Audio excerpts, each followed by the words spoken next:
আল্লামা সাইদি রহমতুল্লাহি আলাইহি যখন তিনি আমার বন্ধুগণ কারাদণ্ড ছিলেন, তখন তাকে অনেক প্রস্তাব দেওয়া হয়েছিল জালেম শাসকের পক্ষ থেকে, আপনি জামাত ইসলাম ছেড়ে দেন, ওই সমস্ত দল আপনি ছেড়ে দেন, আপনি আমাদের পক্ষে কথা বলেন, তাহলে আপনাকে সরকারি অনেক বড় বড় পদ এবং পদবি আপনাকে দেওয়া হবে।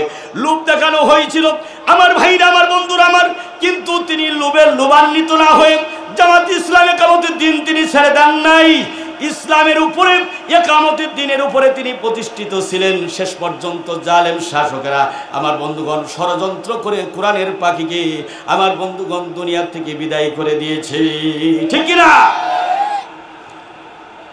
অনেক লোক দেখানো হয়েছিল যে আপনি এটা ছেড়ে দেন, আপনাকে সুন্দর সুন্দর পদ দেওয়া হবে, সরকারি ভালো ভালো পদ দেওয়া হবে, কিন্তু তিনি বলেছেন না, আমার জীবন চলে যাবে তারপরেও আমি এই ইসলামী আন্দোলন আমি বন্ধ করব না। আলহামদুলিল্লাহ। এরকমভাবে নূর হোসেন কাসিমি আমার ভাইরা হেফাজতের যিনি মুরব্বী ছিলেন, তাকেও এরকমভাবে ষড়যন্ত্র করে মেরে ফেলা হয়েছে। মাওলানা বাবুনগরী সাহেব, তাকেও আমার বন্ধুগণ ষড়যন্ত্র করে মেরে ফেলা হয়েছে। এই জন্য এখন আমাদের সময় এসেছে ওই সমস্ত জালেমদেরকে বিচারের কাঠগড়ায় দাঁড় করিয়ে তারপরে হিসাব নিতে হবে। এটা খোঁজখবর নিয়ে দেখতে হবে, কেন তারা কোরআনের পাখিকে ষড়যন্ত্র করে মেরে ফেললো, কেন তারা নূর হোসেন কাসিমিকে মেরে ফেললো, কেন তারা হেফাজতের আমির বাবনগরীকে মেরে ফেললো।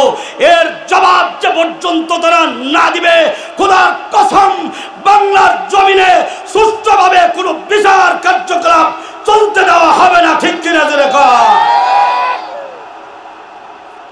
আমার ভাইরা, আমার বন্ধুরা আমার, এদের অপরাধ কি ছিল? এদের অপরাধ একটাই, ইন্নাল্লাযীনা ক্বালু রাব্বুনাল্লাহ, তারা বলেছিল আমাদের রব আল্লাহ। এর উপরে সুম্মাস্তাকামু, এর উপরে ইস্তেকামাত ছিল। যতই জরিজপটা এসেছে আমার ভাইরা, আমার বন্ধুরা আমার, তারপরেও তারা পিছপা হন নাই।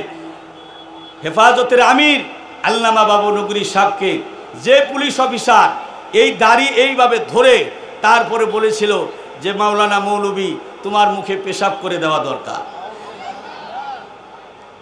আল্লামা বাবুনগরী সাহেব আসমানের দিকে আঙ্গুল ইশারা করে চোখের পানিগুলো ছেড়ে ছেড়ে বলেছিলেন, আল্লাহর জমিনেই তোর বিচার হবে। ঠিক তাই হয়েছে। তার মেয়ের নাম ছিল ঐশী। এই ঐশী 16 থেকে 18 বছরের মেয়ে। এমন উশৃঙ্খল জীবন তার শুরু হয়ে গেল। আমার বন্ধুগণ, একটা মেয়ে, আমার বন্ধুগণ, তার পকেট খরচ এসে গেল 2 লক্ষ টাকা। আমার ভাইয়েরা, একটা পুলিশ অফিসার কয় টাকা